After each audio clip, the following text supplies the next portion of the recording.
Hello everyone, welcome to Xand Y learning.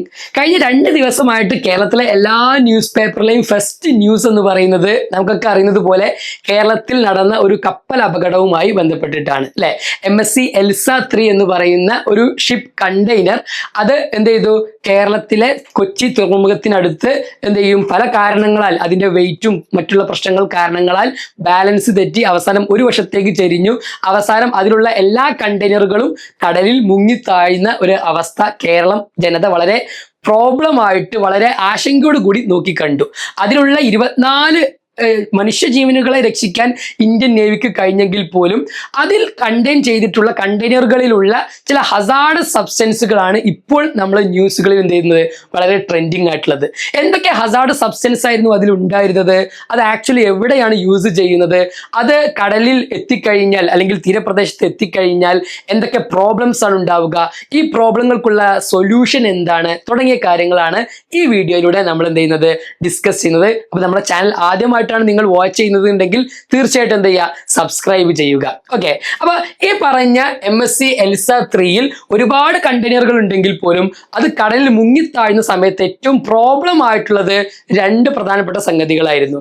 ഒന്ന്, അതിൽ calcium carbide എന്ന് പറയുന്ന വളരെ പോയിസൺ ആയിട്ടുള്ള ഒരു കെമിക്കൽ അത് 12 കണ്ടെയ്നറുകളോളം ഉണ്ടായിരുന്നു എന്നതാണ് ഏറ്റവും ഒന്നാമത്തെ പ്രശ്നമായിട്ടുണ്ടായിരുന്നത്. അതോടൊപ്പം അത് ഷിപ്പ് അവിടെ സിങ്ക് ചെയ്യുന്ന സമയത്ത് 84.4 മെട്രിക് ടൺ ഡീസലും അതേപോലെ 367.1 മെട്രിക് ടൺ ഫർണസ് ഓയിലും ഉണ്ടെന്നാണ് പറയപ്പെടുന്നത്. അപ്പൊ ഇത്രയും ഫ്യൂവൽസ് കടലിൽ വന്നു കഴിഞ്ഞാലുള്ള പ്രോബ്ലംസ് എന്താണെന്ന് വെച്ച് കഴിഞ്ഞാൽ, ഈ പറഞ്ഞ ഫർണസ് ഓയിൽ ആക്ച്വലി നമ്മൾ ക്ലാസ് C എന്ന് പറയുന്ന ഫ്യൂവൽ കാറ്റഗറിയിലാണ് ഇൻക്ലൂഡ് ചെയ്യിപ്പിക്കുക. അഥവാ നമ്മൾ ക്ലാസ് A, B, C തുടങ്ങിയ വളരെ പെട്ടെന്ന് തന്നെ ഇൻഫ്ലെയിം ചെയ്യുന്ന അല്ലെങ്കിൽ ബേണിംഗ് നടക്കുന്ന സബ്സ്റ്റൻസുകളെ പല കാറ്റഗറി ആയിട്ട് എന്ത് ചെയ്തിട്ടുണ്ട്, കാറ്റഗറൈസ് ചെയ്തിട്ടുണ്ട്.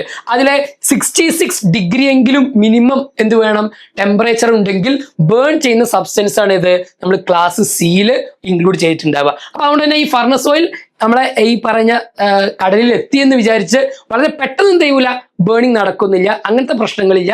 66 ഡിഗ്രി എങ്കിലും വേണം. പക്ഷെ അവിടുത്തെ പ്രധാനപ്പെട്ട മറ്റൊരു പ്രശ്നം എന്ന് പറയുന്നത് it contain high in sulphur content. Sulphur content വളരെ കൂടുതലാണ്. And also long chain hydro carbons and heavy metals. ഈ പറഞ്ഞ എല്ലാ സംഗതികളും എന്താണ്, വളരെയധികം നമ്മളെ മനുഷ്യ ശരീരത്തിലേക്കോ അല്ലെങ്കിൽ അക്വാറ്റിക് അനിമൽസിലേക്കോ എത്തിക്കഴിഞ്ഞാൽ ഒരുപാട് ആരോഗ്യ പ്രശ്നങ്ങൾ ഉണ്ടാക്കുന്ന സബ്സ്റ്റൻസുകളാണ്. ഓക്കെ, ഇനി എവിടെയാണ് ആക്ച്വലി ഫർണസ് ഓയിൽ യൂസ് ചെയ്യാറുള്ളത്? ഒരുപാട് ഇൻഡസ്ട്രികളിലാണ്. ടെക്സ്റ്റൈൽ, സിമെന്റ്, സ്റ്റീൽ ഇൻഡസ്ട്രികളിലൊക്കെ ബോയിലർ ആയിട്ടും ഫർണസിനും വേണ്ടിയിട്ടൊക്കെ എന്ത് ചെയ്യാറുള്ളത്, പൊതുവെ ഈ പറഞ്ഞ ഫർണസ് ഓയിൽ യൂസ് ചെയ്യാറുള്ളത്. അതേപോലെ തെർമൽ പവർ പ്ലാന്റുകളിൽ പവർ ജനറേഷന് വേണ്ടി യൂസ് ചെയ്യാറുണ്ട്.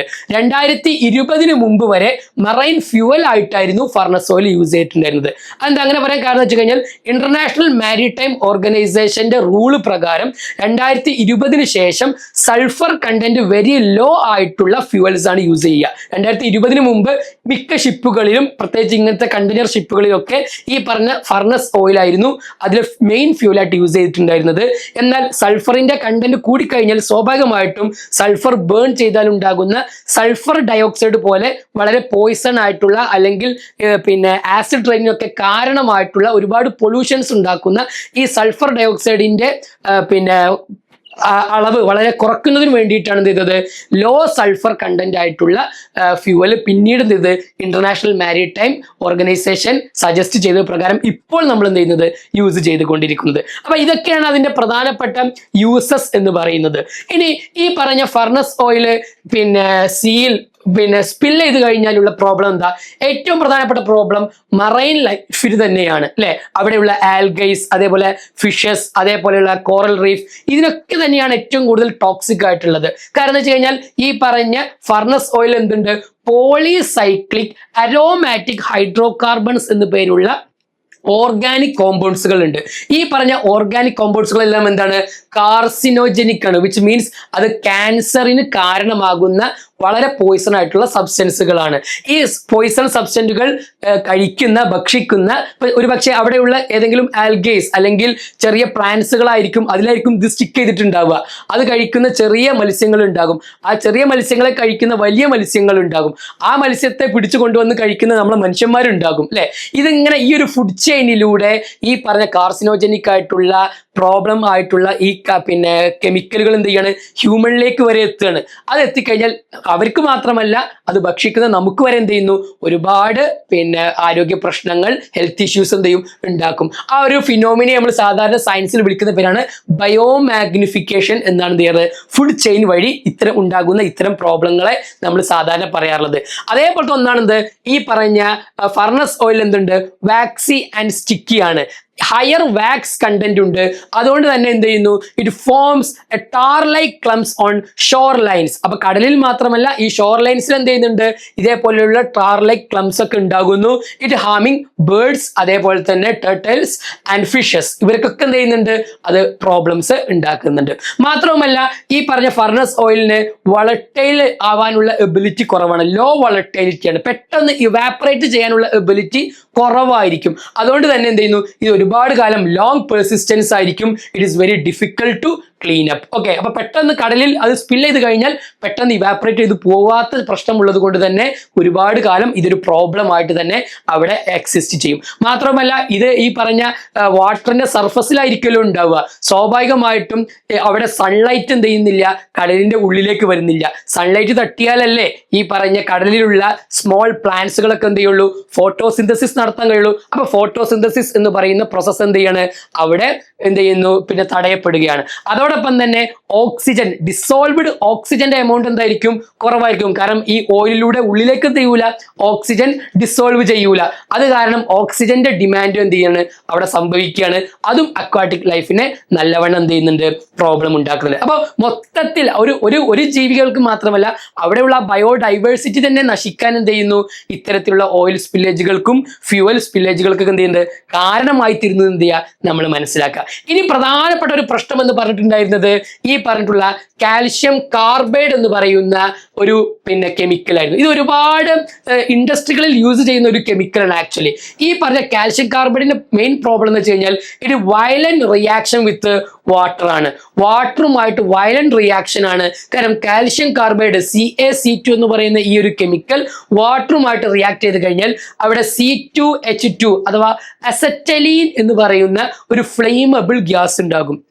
സ്വാഭാവികമായിട്ടും അവിടെ ഒരു പൊട്ടിത്തെറിക്ക് സാധ്യത വളരെ വളരെ കൂടുതലാണ്. ഈ അസറ്റലീൻ മാത്രമല്ല, അതോടൊപ്പം തന്നെ കാൽഷ്യം ഹൈഡ്രോക്സൈഡ് എന്ന് പറയുന്ന ആൽക്കലി സൊല്യൂഷൻ എന്ത് ചെയ്യുന്നു, അവിടെ ഫോം ചെയ്യുന്നു. അപ്പൊ ഇതെന്ത് ചെയ്യുന്നുണ്ട്, ഇപ്പൊ നമുക്കറിയാം ആൽക്കലി മോർ എമൗണ്ടിൽ ഈ സബ്സ്റ്റൻസ് ആൽക്കലി ഉണ്ടായി കഴിഞ്ഞാൽ അവിടുത്തെ pH എന്ത് ചെയ്യുന്നു, അവിടുത്തെ വാട്ടർ കെമിസ്ട്രിയിൽ വ്യത്യാസം വരികയാണ്, pH ചേഞ്ച് ചെയ്യാണ്. അവിടുത്തെ കോറൽ റീഫിനെ അതെന്ത് ചെയ്യും, നന്നായിട്ട് ബാധിക്കുന്നുണ്ടാകും അല്ലെ. അപ്പൊ ഇങ്ങനെയുള്ള പ്രോബ്ലംസ് ഒക്കെ എന്ത് ചെയ്യുന്നുണ്ട്, അറ്റ് ദ സെയിം ടൈം അവിടെ സംഭവിച്ചു കൊണ്ടിരിക്കുന്നുണ്ട്. ഇനി എന്താണ് ഇതിനൊക്കെ സൊല്യൂഷൻ? പ്രശ്നങ്ങൾ മാത്രം നമ്മളിങ്ങനെ പറഞ്ഞിരുന്നാൽ മതിയോ? ഇല്ല, അതിന് സൊല്യൂഷൻ കൂടി എന്ത് ചെയ്യണം, സയൻസ് പറയേണ്ടതുണ്ട്. അങ്ങനെ പ്രധാനപ്പെട്ട ചില സൊല്യൂഷൻസ് ആണ് നമ്മൾ ഡിസ്കസ് ചെയ്യുന്നത്. ഒന്ന്, അവിടെ എമൾസിഫയേഴ്സ് അല്ലെങ്കിൽ ഡിസ്പേഴ്സന്റ് എന്ത് ചെയ്യുക, യൂസ് ചെയ്യുക എന്നുള്ളതാണ്. ചില കെമിക്കൽസുകൾ ഈ പറഞ്ഞ ഓയിലിലേക്ക് എന്ത് ചെയ്യും, ആഡ് ചെയ്യും. അത് ആഡ് ചെയ്ത് കഴിഞ്ഞാൽ break oil into tiny droplet അങ്ങനെ സംഭവിക്കും. Then increasing surface area for microbial action, അത് വളരെ ടൈനി ആയി കഴിഞ്ഞാൽ അവിടെ മൈക്രോബിയൽ ആക്ഷൻ വഴി വളരെ പെട്ടെന്ന് തന്നെ അതെന്ത് ചെയ്യും, നശിക്കാൻ കാരണമായി തീരും. Using chemicals like dioctyl sodium sulfosuccinate DOSS എന്നു പേരുള്ള ഇത്തരത്തിലുള്ള ചില കെമിക്കൽസുകളൊക്കെ നമുക്ക് എന്ത് ചെയ്യാൻ പറ്റും, അവിടെ യൂസേജ് ചെയ്യുക വഴി എന്ത് ചെയ്യുന്നു, ഇവയെ നമുക്ക് പരമാവധി നീക്കം ചെയ്യാൻ സാധിക്കും. പക്ഷെ അവിടുത്തെ പ്രശ്നം എന്താ വെച്ച് കഴിഞ്ഞാൽ, ഇത്തരത്തിലുള്ള കെമിക്കൽസ് നമ്മൾ യൂസ് ചെയ്ത് കഴിഞ്ഞാൽ അത് മറ്റൊരു പൊല്യൂഷൻ ആയിട്ട് എന്ത് ചെയ്യരുത്, മാറരുത് അല്ലെ. ഓയിൽ സ്പില്ലേജ് ഒഴിവാക്കുക എന്നുള്ള ഉദ്ദേശത്തോട് കൂടിയിട്ടാണ് ഈ കെമിക്കൽ ആഡ് ചെയ്യുന്നത്. ഈ കെമിക്കൽ ആഡ് ചെയ്യുക വഴി അവിടെ മറ്റൊരു പൊല്യൂഷൻ ഉണ്ടാവുന്നില്ല എന്ന് എന്ത് ചെയ്യണം, ഉറപ്പുവരുത്തേണ്ടി വരും. അതോടൊപ്പം തന്നെ മൈക്രോബിയൽ ഡീഗ്രഡേഷൻ ഉണ്ട്, അഥവാ ഓയിൽ ഈറ്റിംഗ് ആയിട്ടുള്ള ബാക്ടീരിയാസ് ഉണ്ട്. ചില ബാക്ടീരിയകൾക്ക് നമ്മൾ എന്ത് ചെയ്യുന്നുണ്ട്, ബയോടെക്നോളജി വഴി നമുക്ക് വേണം എന്ത് ചെയ്യാം, ചില മാറ്റങ്ങളൊക്കെ വരുത്തിക്കാൻ ചില സ്പെഷ്യൽ ബാക്ടീരിയാസിനൊക്കെ നമ്മൾ തന്നെ ഉണ്ടാക്കിയിട്ട് എന്ത് ചെയ്യാൻ പറ്റും, ഈ പറഞ്ഞ വാട്ടറിലേക്കൊക്കെ ആഡ് ചെയ്യാൻ പറ്റും. അങ്ങനെയൊക്കെ സയൻസ് എന്ത് ചെയ്തിട്ടുണ്ട്, ബയോളജി അത്രയൊക്കെ വികസിച്ചിട്ടുണ്ട് കേട്ടോ. അപ്പൊ ഈ പറഞ്ഞ ഓയിൽ ഈറ്റിംഗ് ആയിട്ടുള്ള ബാക്ടീരിയകൾ, എക്സാമ്പിൾ പറയുകയാണെങ്കിൽ അൽക്കാനിവോറാക്സ് ബോർക്കുമെൻസിസ് എന്ന് പറഞ്ഞിട്ടുള്ള ഇത്തരത്തിലുള്ള ചില ബാക്ടീരിയാസ് ഒക്കെ നമ്മൾ മറൈനിലേക്ക് വെച്ചുകൊടുത്തു കഴിഞ്ഞാൽ അവരെന്ത് ചെയ്യുന്ന അറിയോ, ഈ പറഞ്ഞ ലോങ് ചെയിൻ ഹൈഡ്രോ കാർബണുകളെ ഓക്സിഡേഷൻ നടത്തിക്കൊണ്ട് കാർബൺ ഡൈ ഓക്സൈഡും വാട്ടറും ഒക്കെ ആക്കി മാറ്റും. അങ്ങനെ ഈ ഓയിൽ സക്കിംഗ് ആയിട്ടുള്ള ബാക്ടീരിയാസിനെയും നമുക്ക് എന്ത് ചെയ്യാം, സൊല്യൂഷൻ ആയിട്ട് ഉപയോഗിക്കാൻ പറ്റും. ഇനി കാൽഷ്യം കാർബൈഡ് പോലെയുള്ള കെമിക്കൽസ് ആണെങ്കിൽ അവിടെ എന്ത് ചെയ്യണം, അതിനെ isolate and prevent contact with water immediately. അത് മാത്രമാണ് അതിലുള്ള ഒരു സൊല്യൂഷൻ എന്ന് പറയുന്നത്. മാത്രമല്ല കാൽഷ്യം കാർബൈഡ് വാട്ടറുമായിട്ട് ഉണ്ടാകുന്ന ആൽക്കലൈൻ ആയിട്ടുള്ള സബ്സ്റ്റൻസുകൾ അവയെ നമ്മൾ എന്ത് ചെയ്യേണ്ടി വരും, ന്യൂട്രലൈസ് ചെയ്യേണ്ടി വരും. ഓക്കെ, ന്യൂട്രലൈസ് റെസിഡ്യൂ കെയർഫുള്ളി വിത്ത് acid only under expert control. അപ്പൊ അത്തരത്തിലുള്ള ചില ആസിഡുകളെ ഏത് കെമിക്കലാണോ അവിടെ റിലീസ് ചെയ്യപ്പെട്ടത് അതിനെ ന്യൂട്രലൈസ് ചെയ്യാനുള്ള കെമിക്കൽസ് കൂടി നമ്മൾ എന്ത് ചെയ്യേണ്ടി വരും, ആഡ് ചെയ്യേണ്ടി വരും. ഇങ്ങനെയുള്ള ഡിഫറെന്റ് ആയിട്ടുള്ള പ്രോസസ്സുകൾ നടത്തുക വഴിയാണ് ഇത്തരത്തിലുള്ള കെമിക്കൽ ഹസാർഡ് ആയിട്ടുള്ള സബ്സ്റ്റൻറ്റുകളെ അത് പരമാവധി അതിന്റെ എഫക്റ്റുകൾ, ആഫ്റ്റർ എഫക്റ്റുകൾ നമുക്ക് കുറയ്ക്കാൻ സാധിക്കുകയുള്ളൂ. അപ്പൊ ഇവിടെയൊക്കെ ഏറ്റവും ഈ പറഞ്ഞ പ്രോബ്ലംസ് ഒക്കെ ഉണ്ടായതിനു ശേഷം ഒരുപാട് സൊല്യൂഷൻ തേടി നടക്കുന്നതിനപ്പുറത്ത് പ്രോബ്ലം ഇല്ലാതിരിക്കുവാനുള്ള കരുതലുകളാണ് എന്ത് ചെയ്യേണ്ടത്, അവര് ആദ്യം ചെയ്യേണ്ടിയിരുന്നത്. അവിടെ international maritime organisation correct rules and regulations ഒക്കെ വെച്ചിട്ടുണ്ട്. ഇത്ര സൈസേ പാടുള്ളൂ, ഇത്ര വെയിറ്റേ പാടുള്ളൂ, അത് ഡിസ്ട്രിബ്യൂട്ട് ചെയ്യുന്ന രീതിയൊക്കെ അതിന്റെ മാസൊക്കെ ബാലൻസ് ചെയ്യുന്ന രൂപത്തിൽ അവിടെയും ഫിസിക്സ് ഉണ്ട് കേട്ടോ. ആ രൂപത്തിലൊക്കെയുള്ള കറക്റ്റ് റൂൾസ് ആൻഡ് റെഗുലേഷൻസ് ഉണ്ട്. അത് പാലിച്ചിരുന്നെങ്കിൽ ഇത്തരത്തിലുള്ള ഒരുപാട് അപകടങ്ങൾ കുറയ്ക്കാൻ പറ്റും. ഇത് ആദ്യമായിട്ട് ഇന്ത്യയിൽ ഉണ്ടാകുന്ന ഒരു അപകടമൊന്നുമല്ല. കേരളത്തിൽ നമ്മളെ സംബന്ധിച്ചിടത്തോളം ഇതൊരു വലിയ വാർത്തയായിട്ടുണ്ടെങ്കിൽ പോലും ഇന്ത്യയിൽ തന്നെ അല്ലെങ്കിൽ ലോകത്തിന്റെ വിവിധ ഭാഗങ്ങളിലും ഇതൊക്കെ പല ടൈമിൽ നടന്നിട്ടുണ്ട്. അതിനൊക്കെ നല്ല രൂപത്തിൽ ഓവർകം ചെയ്യാനും ഒരുപാട് മത്സ്യങ്ങൾ അല്ലെങ്കിൽ ഒരുപാട് അക്വാറ്റിക് ലൈഫ് ഒരുപാട് എഫക്ട് ചെയ്തിട്ടുണ്ടെങ്കിൽ പോലും അതിനെ പ്രോബ്ലത്തെ സോൾവ് ചെയ്യാനുള്ള കാര്യങ്ങൾ കൂടി എന്ത് ചെയ്തിട്ടുണ്ട്, സയൻസ് അവിടെ എന്ത് ചെയ്തിട്ടുണ്ട്, പറഞ്ഞു പോയിട്ടുണ്ട്. അപ്പൊ ഇത്തരത്തിലുള്ള വളരെ ഇൻട്രസ്റ്റിംഗ് ആയിട്ടുള്ള ഒരുപാട് കാര്യങ്ങളുമായിട്ട് നമുക്ക് വീണ്ടും കാണാം. ചാനൽ ഫോളോ ചെയ്യുക. താങ്ക്